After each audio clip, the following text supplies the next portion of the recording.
সিনে ট্রেজার আজ আপনাদের সামনে নতুন আরেকটি ভিডিও নিয়ে হাজির হলো। আজকের ভিডিওতে আমরা কথা বলবো কোরিয়ান মুভি ফরগটেন নিয়ে। তাহলে দেরি না করে শুরু করা যাক। মুভির শুরুতেই আমাদের সাল 1997 দেখানো হয়। তখনই আমরা জিন নামের একটি ছেলেকে দেখতে পাই যার ঘুম গাড়িতে ভাঙে। জিন তার মা, বাবা এবং বড় ভাই ইউসুফের সাথে থাকতো। তখনই আমরা জানতে পারি যে এরা সবাই মিলে নতুন একটি বাসায় শিফট করছে। যখনই তারা এই বাসাটিতে পৌঁছায় তখন বাসাটি দেখে জিনের অনেক পরিচিত লাগে, কিন্তু এই বাসাটি জিন আগে কখনোই দেখেনি। তার লাগতে থাকে যে সে অতীতে একবার হলেও এই বাসাটি দেখেছে। তখন আমাদের দেখানো হয় যে জিনের বড় ভাই ইউসুফ একজন অনেক ট্যালেন্টেড স্টুডেন্ট ছিল, আর সে তার গ্র্যাজুয়েশনও একটি অনেক ভালো কলেজ থেকে শেষ করেছে। সে স্পোর্টসের দিক থেকেও অনেক ভালো, যার কারণে সকল মেয়ের মাঝে সে অনেক পপুলার। এমনকি ইউসুফ কোনো নেশাও করতো না। অপরদিকে ইউসুফ অনেক অ্যাভারেজ টাইপের একটি ছেলে। তার অনেক সময় মেন্টাল ব্রেকডাউনও হতে থাকে, আর যার কারণে জিনের প্রতিদিন মেডিসিনও নিতে হতো। জিনের মনে হয় যে তার সমস্যা ভরা এই জীবনে সে একমাত্র তার বড় ভাইয়ের উপরই গর্ব করতে পারে। 1 বছর আগে একটি কার অ্যাক্সিডেন্টের কারণে ইউসুফের একটি পায়ে সমস্যা হয়ে যায়, তাই সে এখন একটি পা টেনে টেনে হাঁটে। এই বাসায় আপাতত জিন এবং ইউসুফকে একটি রুমই শেয়ার করতে হবে, কারণ এই বাসার আগের মালিক সে একটি রুম খালি করেনি এখনো, যেটাতে ইউসুফের থাকার কথা।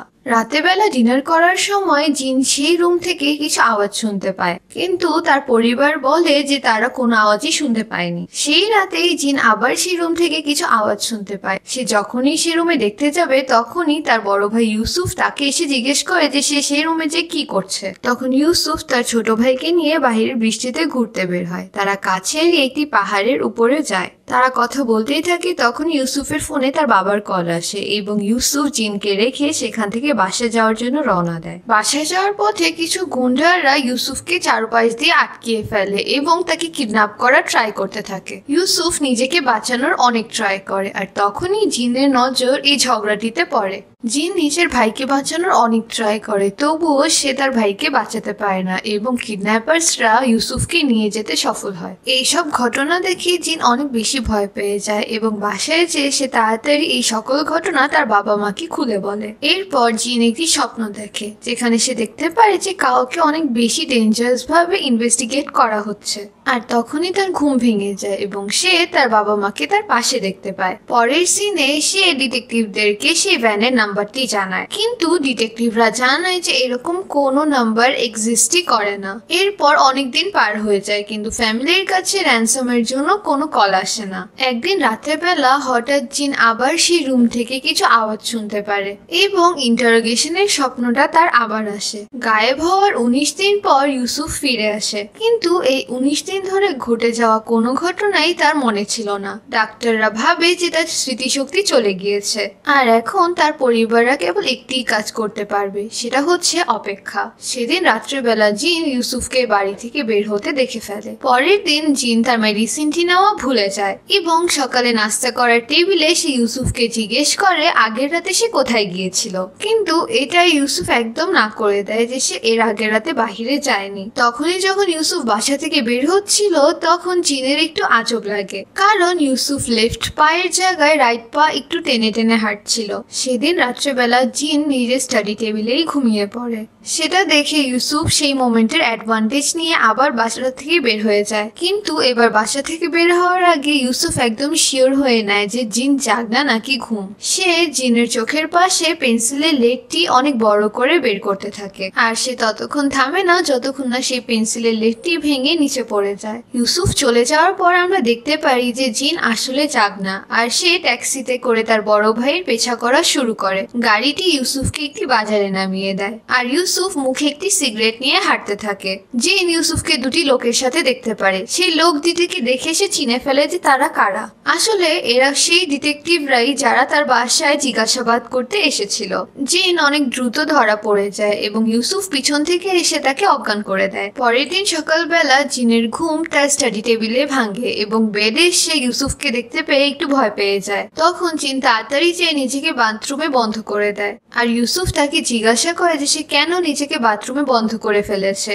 তখন জিন আগের রাতে ঘটে যাওয়া সকল ঘটনা ইউসুফকে বলে, আর এটা শুনে ইউসুফ তাকে জিজ্ঞাসা করে যে সে আবার কোনো স্বপ্ন দেখেছে নাকি। কিন্তু এটার জবাবে জিন অনেক জোর দিয়ে বলে যে সে ঠিকই আছে এবং সে সবকিছু বুঝে শুনে বলছে। যখন ইউসুফ তার কথার জবাব দেওয়া বন্ধ করে দেয় তখন জিন বাথরুম থেকে একটি অ্যালুমিনিয়ামের পাইপ নিয়ে বের হয়ে আসে, আর তখনই ইউসুফ পিছন থেকে এসে জিনকে ধরে তাকে শান্ত করার ট্রাই করতে থাকে এবং তাকে বলে যে পেন্সিল থেকে শুরু করে ট্যাক্সি পর্যন্ত যা কিছুই সে বলছে এমন কিছুই হয়নি। এরপর ইউসুফ জিনকে জিজ্ঞাসা করে যে সে গতকাল নিজের ওষুধ নিয়েছে নাকি। এটা শোনার পর জিন শান্ত হয়ে যায়, কারণ জিনের মনে পড়ে যায় যে সে গতকাল নিজের ওষুধটি নেয়নি। এরপর জিন নিজের ওষুধ খায় এবং ইউসুফ আবার বাসা থেকে বের হয়ে যায়। ইউসুফের বাসা থেকে বের হওয়ার পর জিন নিজের স্টাডি টেবিলে বসে পড়ার জন্য, আর তখনই সে স্টাডি টেবিলের নিচে সেই পেন্সিলের লেডটি দেখতে পারে, যেটা দেখার পর জিনের একদম কনফার্ম হয়ে যায় যে ইউসুফ তাকে মিথ্যা কথা বলছিল। এই সকল ঘটনার ব্যাপারে জিন তার মাকে জানায় এবং তার মা তাকে বলে যে এই সকল ঘটনা সে তার বাবাকে বলবে, কিন্তু জিন তাকে থামিয়ে বলে যে এর আগে তাদের আরো প্রুফ কালেক্ট করতে হবে। কিন্তু সেই রাতেই জিন তার মাকে এই ব্যাপারে ইউসুফের সাথে কথা বলতে শুনে ফেলে, যেটা দেখার পর জিন একদম কনফার্ম হয়ে যায় যে এরা তার আসল পরিবার না, এরা কেবল তার পরিবার হওয়ার নাটক করছে। তখনই জিনের মায়ের গেটের বাহিরে জিনের হওয়ার একটু আন্দাজ হয়, তাই সে জিনের রুমে যায় তাকে দেখার জন্য। কিন্তু তার মা আসার আগেই জিন টাইম মতো তার বেডে পৌঁছতে সফল হয়। তার মা তার রুম থেকে বের হয়ে যাওয়ার পর জিন জানালা দিয়ে লাফ দিয়ে সেখান থেকে পালানোর চেষ্টা করে, আর এই কাজটি করতে গিয়ে সে অনেক ব্যথাও পায়। আর বাড়ির বাহিরেই তার দেখা তার নকল বাবার সাথে হয়, আর কিছুক্ষণের মধ্যেই তার মাও তার পিছনে এসে পড়ে। যখনই জিনের নকল বাবা তাকে থামানোর ট্রাই করে সে তাকে ধাক্কা মেরে সেখান থেকে পালিয়ে যায়। তখনই জিনের মা একটি গুন্ডাকে পাঠায় জিনের পিছা করতে, কিন্তু জিন কোনো না কোনো ভাবে পুলিশ স্টেশনে পৌঁছেই যায়। পুলিশ স্টেশনে যেয়ে জিন সকল ঘটনা পুলিশ অফিসারদের খুলে বলে এবং পুলিশ অফিসাররা তার নাম তাদের ডেটাবেসে সার্চ করে। তারা জিনকে জানায় যে জিনের জন্ম 1977 সালে হয়েছিল এবং জিনের বয়স এখন 41 বছর। কিন্তু জিন জোর দিয়ে বলতে থাকে যে তার বয়স 41 বছর নয়, তার বয়স হচ্ছে 21 বছর। তখন পুলিশ অফিসাররা তাকে জিজ্ঞেস করে যে এখন কোন সাল চলছে, যেটার জবাবে জিন তাদের জানায় যে এখন 1997 সাল চলছে। কিন্তু পুলিশ অফিসাররা তাকে ঠিক করে বলে যে এখন 2017 সাল চলছে। এই কথাটি শুনে জিন অনেক অবাক হয়ে যায় এবং আশেপাশে তাকাতে থাকে। তখনই সে পাশে বসা কিছু ছেলেদের হাতে মোবাইল ফোন দেখতে পারে এবং সেখানে থাকা উপস্থিত টিভিতেও নিউজ চলছিল, যেখানে কোরিয়ার প্রেসিডেন্ট এবং আমেরিকার প্রেসিডেন্ট ডোনাল্ড ট্রাম্প একসাথে ছিল। তারপর যখন জিন নিজেকে আয়নায় দেখে তখন সে বুঝতে পারে যে সে আসলে 21 বছর নয়, 41 বছরের একজন মানুষ। কনফিউজড জিন নিজের নকল পরিবারকে কনফ্রন্ট করার জন্য বাসায় এসে পড়ে। বাসায় যেয়ে সে সেই ছোট রুম থেকে রেডিওর আওয়াজ শুনতে পারে, যেখানে ঢুকে দেখে সেটাকে একটি ক্রাইম সিনে রূপান্তর করা হয়েছে। তখনই জিনের নকল পরিবার সেখানে এসে উপস্থিত হয় এবং জিনের নকল ভাই হওয়ার নাটক করা ছেলেটি তাকে এসে বলে যে যেখানে তারা দাঁড়িয়ে আছে সেখানে 20 বছর আগে একটি টিনেজ মেয়ে এবং তার মায়ের হত্যা করা হয়েছিল। যখন অনেকদিন ইনভেস্টিগেট করার পরেও কোনো কিছু ধরা না পড়ে তখন এই কেসটি ধামাচাপা পড়ে যায়। কিন্তু আসল ক্রিমিনালকে ধরার জন্য পীড়িতদের পরিবার নকল ইউসুফকে কাজে লাগায়। তারপর কিছুদিন ইনভেস্টিগেট করার পর সে ক্রিমিনালকে ধরা যায়, যার নাম হচ্ছে জিন। এখানে আমাদের ফ্ল্যাশব্যাকের সিন দেখানো হয়, যেখানে জিনকে কিডন্যাপ করা হয় মার্ডারের ক্রাইমটি কনফেস করার জন্য। তাকে অনেক মারার পরেও জিন কোনো কিছু কবুল করে না। তখন জিনের নকল বাবা, যে আসলে একজন সাইকাইট্রিস্ট, ডিটেকটিভদের জানায় যে জিন আসলে সকল কিছু ভুলে গিয়েছে, কারণ এই ইনসিডেন্টটি অনেক খারাপ ছিল। তখন ইনভেস্টিগেটররা জিনের নকল বাবাকে বলে যে কেন না জিনকে হিপনোটাইজ করে আবার 1977 এর মোমেন্টে নিয়ে যাওয়া হোক, কারণ তাদের বিশ্বাস ছিল যদি জিন আবারও সেই হত্যার ঘটনাগুলো দেখবে তাহলে হয়তো বা তার স্মৃতিশক্তি ফেরত এসে পড়বে, আর সে তাদের বলতে পারবে যে সেদিন কি ঘটেছিল। সকল কিছু প্ল্যান হিসেবেই চলছিল, কিন্তু সেদিন জিন ইউসুফকে কিডন্যাপ করার সময় দেখে ফেলে আসলে সেই লোকগুলো ছিল পুলিশ অফিসার, আর তারা ইউসুফকে ফ্রডের কেসে অ্যারেস্ট করে নিয়ে যাচ্ছিল। আর এই 19 দিন যাবৎ ইউসুফ পুলিশ স্টেশনেই ছিল। 19 দিন কমপ্লিট হওয়ার পর তাকে বেল করে জেলখানা থেকে বের করা হয়। সেই সিনেই আমরা জানতে পারি যে সেই উপরে থাকা ছোট রুম থেকে যে আওয়াজটি আসছিল সেগুলো ছিল ইনভেস্টিগেটরদের আওয়াজ। এরপর সিন আবার প্রেজেন্টে শিফট হয়। ইউসুফ জিনকে নিয়ে একটি জায়গায় যাচ্ছিল যেখানে তাকে হত্যার জন্য পানিশমেন্ট দেওয়া হবে, কিন্তু জিন তখনও নিজেকে নির্দোষ দাবি করে এবং ভ্যান থেকে লাফ দিয়ে পড়ে যায়। ইউসুফও তার পিছা করার ট্রাই করে, কিন্তু তার ট্রাকটি একটি গাছের সাথে ধাক্কা খেয়ে যায়। অপরদিকে জিনকেও একটি ট্রাক এসে ধাক্কা মেরে দেয়, আর যার কারণে সে তার সমস্ত মেমোরি ফিরে পায়। এখান থেকে সিন আবার শিফট হয় 1977-এ, যেখানে জিন নিজের আসল পরিবারের সাথেই সে গাড়িতে ছিল, যেখানে তার বাবা মা এবং তার আপন বড় ভাই ইউসুফ ছিল। আর তখনই কার অ্যাক্সিডেন্টের কারণে তার বাবা মা মারা যায় এবং তার বড় ভাই ইউসুফ অনেক বেশি আহত হয়ে যায়। ইউসুফের অপারেশন করানোর জন্য জিনের অনেক বেশি টাকার প্রয়োজন ছিল, কিন্তু 1977-এর ক্রাইসিসের কারণে এই জিনিসটা অনেক বেশি কঠিন হয়ে পড়ে। হতাশ হয়ে জিন চাকরির খোঁজে অনলাইনে যায়, যেখানে একজন আননোন মানুষ তাকে মেসেজ দেয়, যেখানে সে লোকটি জিনকে বলে যে সে যদি কারো ওয়াইফকে মার্ডার করতে পারে তাহলে সে তাকে অনেক টাকা দিবে, কিন্তু বাসায় থাকা বাকি দুটো বাচ্চাকে তার একদমই সুরক্ষিত রাখতে হবে।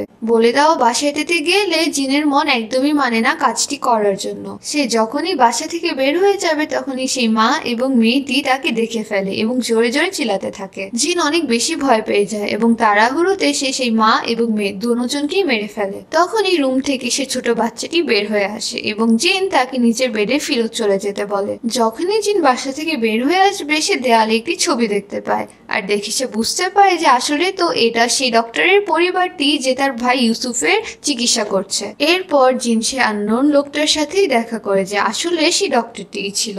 তখন জিন জানা ট্রাই করে যে ডক্টর কেন নিজের পরিবারকে মারার প্ল্যান করছে। তখন ডক্টর জিনকে জানায় যে টাকা পয়সার ক্রাইসিসের কারণে সে এখন ব্যাংকরাপ্ট হয়ে গিয়েছে, আর নিজের বাচ্চাদের পথে আসা থেকে আটকানোর জন্য সে তার ওয়াইফের নামে অনেকগুলো ইন্স্যুরেন্স পলিসি নিয়েছিল। আর যেহেতু জিন এখন তার ওয়াইফের সাথে সাথে তার মেয়েকেও মেরে ফেলেছে, এটা শুনে ডক্টর তাকে বলে যে এখন তার ভাই ইউসুফও মারা যাবে। এটা শুনে তাদের দুজনের মধ্যে হাতাহাতি শুরু হয় এবং এক মোমেন্টে জিনের ধাক্কা লেগে ভুলে ডক্টরটি ছাদ থেকে পড়ে যেতে থাকে এবং ডক্টরটিও মারা যায়। এরপরে সিন আবার প্রেজেন্টে শিফট হয়, যেখানে জিন নিজেকে একটি হসপিটাল বেডে দেখতে পায়। যে ছেলেটি জিনকে ভ্যানে করে কোথাও নিয়ে যাচ্ছিল সে দুর্ঘটনার পরও বেঁচে যায়, আর তখন সে জিনকে বিষ দিয়ে মেরে ফেলার ট্রাই করে। আর তখনই জিন তাকে জানায় যে তার স্মৃতিশক্তি ফেরত এসে পড়েছে। তখন ছেলেটি জিনকে জানায় যে আসলে এটা সেই বাচ্চাটি যে জিনকে নিজের মা এবং বোনের মার্ডার করার পর দেখেছিল। আসলে তার বোন এবং মায়ের মৃত্যুর পর তার রিলেটিভরা তার সকল টাকা পয়সা নিয়ে নেয় এবং তাকে একটি এতিমখানায় ছেড়ে দেয়। সে জিনকে বলতে থাকে সে কেন তাকে সেদিন মারেনি। যদি জিন তাকে সেদিন মেরে ফেলতো তাহলে আজ তার এই দিনটি দেখতে হতো না। তখন সে জিনকে জিজ্ঞেস করে যে এই সকল প্ল্যান তার বাবা করেছে নাকি, যেটার জবাবে জিন তাকে মিথ্যা কথা বলে এবং সকল ব্লেম নিজের উপর নিয়ে নেয়। আর এই কথা শুনে সে ছেলেটি তার উপর বিশ্বাস করে না। আর এখন যেহেতু জিনও বুঝতে পেরেছে যে আসলেই সে একটি নির্দোষ পরিবারকে মেরে ফেলেছিল, তাই সে সেই বিষের সিরিঞ্জটি নিজের হাতে ঢুকিয়ে আত্মহত্যা করে ফেলে। আর অপরদিকে যেহেতু সেই ছেলেটিও নিজের পরিবারের আসল খুনিকে ধরতে পেরেছে, তাই সেও হসপিটালের বারান্দা থেকে লাফ দিয়ে নিজের জীবন নিয়ে নেয়। আর এখানেই আজ আমাদের এই এপিসোডটি শেষ হলো। ভিডিওটি ভালো লাগলে লাইক এবং শেয়ার করা ভুলবেন না এবং সাবস্ক্রাইব করে আমাদের পাশে থাকুন।